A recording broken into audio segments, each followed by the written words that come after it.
ही जी काही परिस्थिती आहे या परिस्थितीचा जर गैरफायदा घेऊन कोणीतरी नागरिकांना वेठीस धरून जास्तीत जास्त उत्पन्न काढायचा प्रयत्न करत असेल तर त्यांच्यावरती कठोरात कठोर कारवाई केली जाते आणि केली जाणार। आखाती देशांमध्ये सुरू असलेल्या युद्धाच्या पार्श्वभूमीवर भारतात LPG गॅसचा मोठा तुटवडा जाणवतोय आणि त्यामुळं ब्लॅक मार्केटिंग वाढलंय, जास्तीच्या पैशांनी गॅस सिलेंडर विकले जात आहेत असं तक्रार सामान्य नागरिकांकडून होताना दिसतेय। यावर नक्की पोलीस काय कारवाई करतायत, काय पावलं उचलली जात आहेत? आपल्यासोबत DCP crime Nikhil Pingale sir आहेत। सर, सातत्याने अशा तक्रारी येत आहेत, गर्दी पाहायला मिळते सिलेंडर एजन्सीच्या बाहेर, काय कारवाई केली जाते? याच्यामध्ये आपण जर पाहिलं तर या सगळ्या ज्या कारवाया असतात या maintenance of essential commodities act आणि maintenance of essential services act याच्या अंतर्गत केल्या जात असतात। परंतु महत्त्वाची बाब काय आहे याच्यामध्ये की अशा प्रकारे ही जी काही परिस्थिती आहे या परिस्थितीचा जर गैरफायदा घेऊन कोणीतरी नागरिकांना वेठीस धरून जास्तीत जास्त उत्पन्न काढायचा प्रयत्न करत असेल तर त्यांच्यावरती कठोरात कठोर कारवाई केली जाते आणि केली जाणार। नागरिकांना विनंती आहे की 112 टोल फ्री क्रमांक असेल त्याद्वारे पोलिसांपर्यंत पोहोचण्याचा विषय असेल किंवा जिल्हाधिकारी कार्यालयामध्ये जे पुरवठा अधिकारी असतात त्यांचा जो विभाग असतो त्या विभागापर्यंत आपण निर्भीडपणे पोहोचावं, तिथं संपर्क साधावा आणि संपर्क साधून असे जे कोणी लोकांना वेठीस धरणारी जे समाजकंटक आहेत त्यांच्यावरती कारवाई करण्यासाठी आम्हाला मदत करावी। जिल्हाधिकारी महोदयांनी आपली भूमिका आणि परिस्थिती ही स्पष्टपणे सांगितली होती की या सगळ्या गोष्टी सगळ्या स्ट्रीमलाईन आहेत आणि त्याच्यामुळं ही सगळी परिस्थिती जी निर्माण होते याच्यामध्ये आर्टिफिशियल तुटवडा निर्माण करण्याचा प्रकार होतो।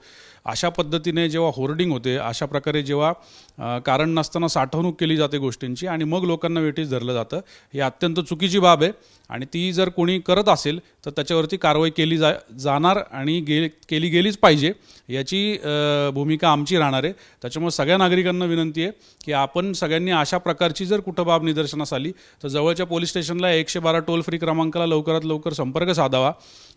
जिल्हाधिकारी कार्यालयातले सुद्धा जे पुरवठा विभागाचे अधिकारी आणि कर्मचारी असतील यांच्यापर्यंत संपर्क साधावा आणि आपल्यामुळं इतर नागरिकांना सुद्धा त्या गोष्टीची मदत होईल याच्यासाठी प्रशासनाला मदत करावी। म्हणजे सर, एखाद्याने तक्रार दिली तर त्याच्या विरोधात, त्या एजन्सीच्या विरोधात गुन्हा देखील दाखल होऊ शकतो? 100% दाखल होऊ शकतो। अशा पद्धतीने जर कोणी वेठीस धरत असेल तर 100% गुन्हे सुद्धा याच्यामध्ये दाखल होऊ शकतात। सर, कमर्शियल गॅस जर बघितलं तर पूर्णपणे बंद आहे, मात्र काही ठिकाणी ब्लॅक मार्केटिंग सुरू आहे, जास्तीचे पैसे घेतले जात आहेत, म्हणजे खूप डबल टिबल चोबल पैसे मोजले जात आहेत आणि अशा पद्धतीने गॅस सिलेंडर वेगवेगळ्या जे व्यावसायिक आहेत त्यांना कुठेतरी खूप मोठा त्रास देखील होतोय। सगळ्या गोष्टी या इलिगल आहेत, अशी कुठली तरतूद नाही, ती काही अशी कुठली पर्सनल विक्रीची गोष्ट नाही आहे की तुम्ही घेतली आणि जमिनीचा एक तुकडा आहे आणि तो आता तुम्ही दुसऱ्याला विकताय तर वाटेल ती किंमत त्याला तुम्ही सांगू शकता। हे सगळं जे आहे हे एसेन्शियल सर्व्हिसेस आहेत, एसेन्शियल कमोडिटीज आहेत जे शासनाने तुमच्यासाठी आणल्यात आणि त्या तुमची गैरसोय व्हायला नको, तुम्हाला सगळ्या सुविधा मिळाव्या म्हणून ते तुम्हाला उपलब्ध करून देतात। त्या प्रत्येकाला काहीतरी किंमत ठरलेली आहे, जसं मिनिमम प्राईज असते एखाद्या गोष्टीची, MRP असते, रिटेल प्राईज असते, तसं या सगळ्यांची मिनिमम ती ठरलेली किंमत आहे, त्याची ती ठरलेली किंमत आहे, त्याच्यापेक्षा जास्त कोणी पैसे घेऊ शकत नाही। ते घेण्याचाही कोणी प्रयत्न करू नये, कारण तसं जर आढळून आलं तर त्यांच्यावरती कारवाई होईल आणि भविष्यामध्ये त्यांना इतर गोष्टींना, कायदेशीर गोष्टींना सुद्धा सामोरं जायला लागेल।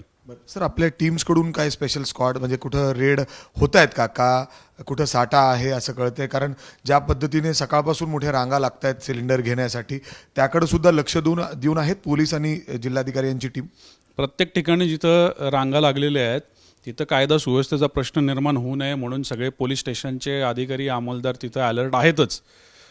रांगा लागू शकतात, रांगा लागणार, परंतु तिथं रांगा लागल्यानंतर तिथं वाजवी किमतीपेक्षा जास्त जर काहीतरी डिमांड केली जात असेल तर तो गैरप्रकार आहे, तो नागरिकांनी पोलिसांपर्यंत, प्रशासनापर्यंत पोहोचवावा, त्यांच्यावरती योग्य ती कारवाई करण्यास आम्हाला सुद्धा मदत करावी जेणेकरून बाकीच्या इतर नागरिकांना त्रास होणार नाही। एजन्सीजला काय तुम्ही आवाहन कराल सर? कारण त्या ठिकाणी खूप जे खालचे लोक आहेत किंवा इतर आहेत, जास्ती ते पैसे घेताना तक्रारी तर येतातच, त्यांना काय आवाहन कराल? त्यांच्यावर काय कारवाई होऊ शकते? नाहीतर सगळ्या एजन्सीजला मला पुन्हा एकदा सांगायचं आहे की याच्याबद्दल एजन्सीजला तर 100% कल्पना असतेच की अशा प्रकारचे गैरकृत्य केल्यावरती त्यांच्यावर कुठल्या कुठल्या कायद्याअंतर्गत कारवाई होऊ शकते, परंतु या कायद्या कलमांच्या व्यतिरिक्त सुद्धा जर का इतर कुठल्या गोष्टी अशा निदर्शनास आल्या की ज्याच्यामध्ये आम्हाला भारतीय न्यायसंहितेतले सुद्धा कलमांचा जर आधार मिळत असेल तर ते सुद्धा त्यांच्यावरती दाखल होऊ शकतं।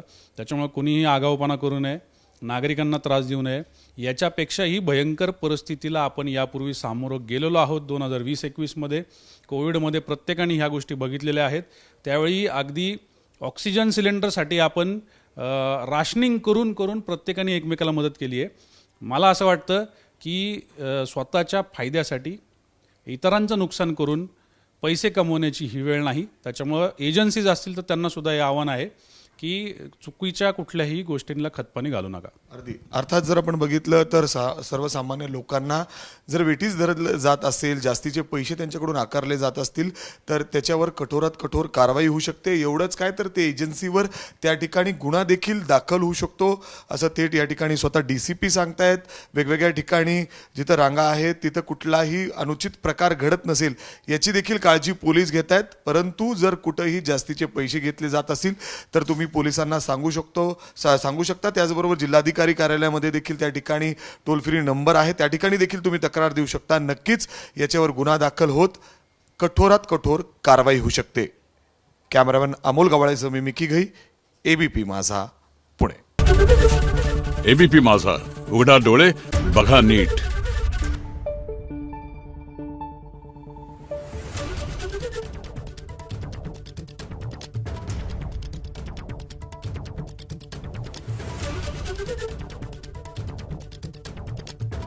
Thank you.